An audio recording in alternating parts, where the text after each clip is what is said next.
Assalamualaikum warahmatullahi wabarakatuh. Selamat jumpa lagi dengan saya Dedi Wahono dalam pembelajaran matematika di kelas 12. Perlu anak-anakku sekalian ketahui bahwa salah satu pokok bahasan daripada materi di kelas 3 yaitu tentang statistika. Pada statistika, sebelum kita masuk ke pembelajaran tersebut, mari kita lihat definisi daripada statistika tersebut. Statistik dan statistika.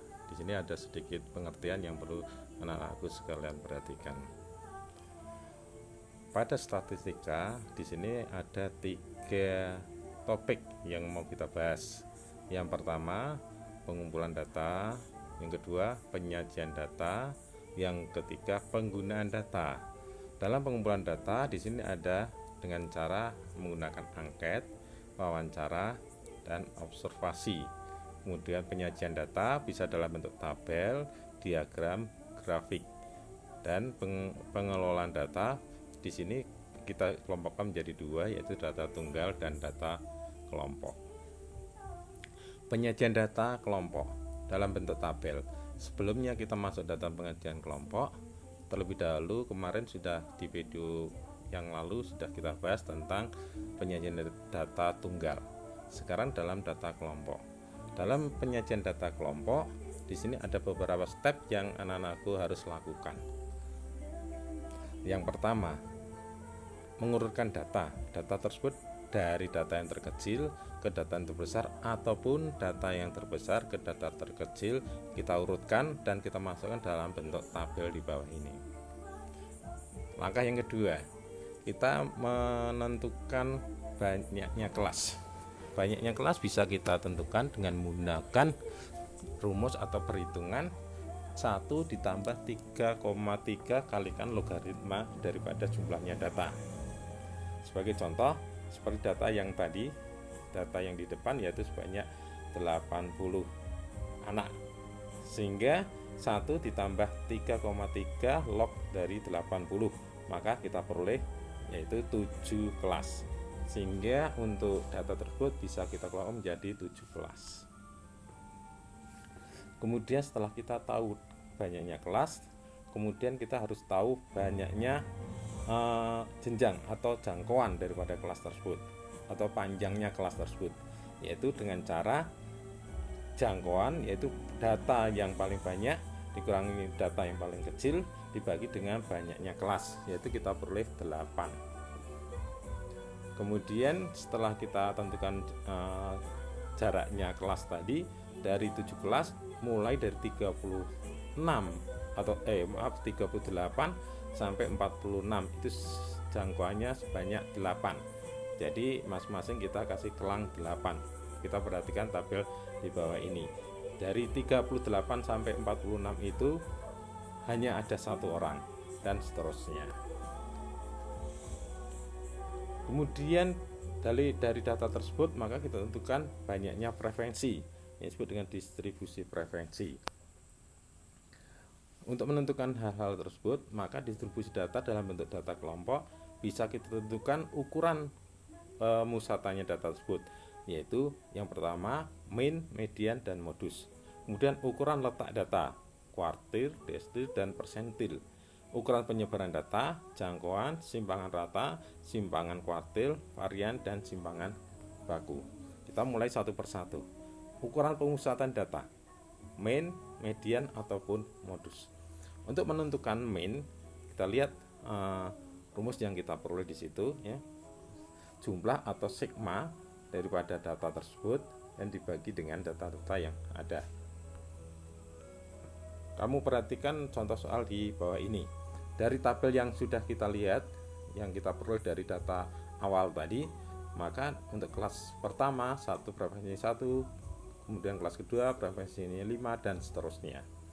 Sehingga nilai rata-rata data tersebut dapat kita lihat bahwa rata-rata dengan jumlah X kali F, artinya data yang pertama, ya, jumlah yang nilai tengah yang pertama di kelas pertama dikalikan frekuensi kemudian ditambah dengan nilai tengah yang kelas kedua dikalikan frekuensinya.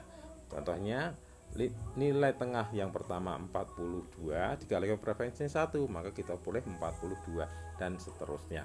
Kemudian kita bagi dengan banyaknya data, maka kita peroleh 77,2125. Itu yang kita peroleh untuk menentukan nilai rata-rata data tersebut. Yang kedua, median. Kamu perhatikan di sini, karena median itu dia setengahnya. Kalau dia tengahnya maka kita bagi dengan 2. Sebagai contohnya kita perhatikan di sini, median setengah dari data tersebut yaitu 40. Ya, setengahnya dari 40. Caranya bagaimana? Dari setengah dari 40 terletak di kelas berapa? Sebagai contoh, coba perhatikan di kelas 7 frekuensinya 8. Kelas 6 frekuensinya 22. 22 tambah 8 30. Padahal tadi 40, maka dia letaknya di kelas ke-5. Sekali lagi saya sampaikan, dia terletak di kelas ke-5 ya. Nah, di kelas ke-5 kita peroleh yaitu 25. Padahal tadi tengah-tengah kan 40, jadi kita peroleh 25. Maka untuk mencari mediannya sama dengan 7,5. 7,5 dari mana? Batas atas kelas 5 atau batas atas kelas 4 dan batas bawah kelas 5. Sekali lagi saya sampaikan, batas atas kelas 4 dan batas bawah kelas 5, yaitu 73,5. 8 apa? Panjang daripada kelasnya tadi. Kemudian 40 banyak kelas, kemudian 25 frekuensi, dan 25 itu dari nilai frekuensi tersebut. Maka rata-ratanya maka mediannya 12,1. Modus yaitu nilai yang sering muncul. Kamu lihat di sini yang perlu kita perhatikan D1 dan D2. D1 adalah selisih frekuensi kelas modus kelas di sebelumnya, dan D2 yaitu kelas sesudahnya. Kita perhatikan di sini ya, kelas sebelumnya dan kelas sesudahnya. Maka kita peroleh pada tadi di 40 itu di kelas kelima yaitu 25. Nah, kelas sebelumnya berapa? 25 dikurangi 12 yaitu 13. Kelas sesudahnya berapa? 25 kurangi 22 yaitu 3. Maka modus dari data tersebut yaitu 80. Kemudian ukuran letak data, kuartir, desil, dan persentil. Apa disebut dengan kuartir? Kita perhatikan di sini, karena kuartir itu kita bagi menjadi 4 bagian atau seperempatnya. Maka kuartir 1, seperempatnya 2, 3, dan seterusnya. Kemudian nilai maksimumnya yaitu data yang terbesar, nilai terkecil, dan yang disebut dengan data yang terkecil atau nilai maksimum. Kemudian data terbesar yang disebut dengan nilai maksimum. Nah, kuartir, kalau kuartir 1 yaitu seperempatnya. Jadi sebagai contoh boleh kita lihat di sini, seperempat dari data tersebut. Kalau Q3 atau kuartil 3 2/3 dari data tersebut. Kuartil 3 ya 3/4 dari data tersebut. Sebagai contoh kita lihat kuartil pertama, seperempat dari banyaknya data 1000, perempatnya 250. Kemudian 3/4 dari 1000 yaitu 750. Kemudian kuartilnya letaknya di mana? Kita lihat 250 tadi letaknya yaitu di kelas yang ketiga. Kemudian itu 750 terletaknya di kelas yang ke-5. Ya. Itu untuk kuartil 1 dan kuartil 3. Lah, berapa nilainya? Kita lihat di situ dari batasnya tadi 19,5 ditambah dari rentang kelasnya tadi kalikan dengan 250 kurang 59 dibagi 54, jadi kuartil 1 kita boleh 27,49 dan kuartil 3 kita boleh 48,09. Desil itu kita bagi menjadi 10 bagian. Caranya sama, kalau tadi kuartil itu 4, seperempat, kalau desil 1/10. Kemudian untuk menentukan juga sama, yaitu nilainya dia 1/10. Kalau ditanyakan desil atau D4 ya 4/10 dan seterusnya.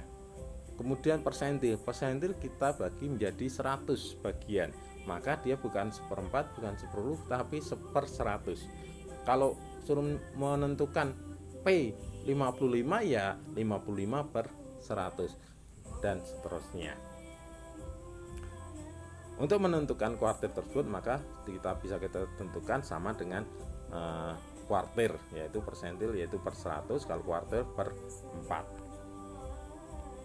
Maka dapat kita simpulkan, coba perhatikan di sini, kalau dia kuartil itu 1/4, kemudian desil 1/10 dan persentil 1/100.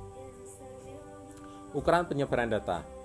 Yang pertama disebut dengan rentang.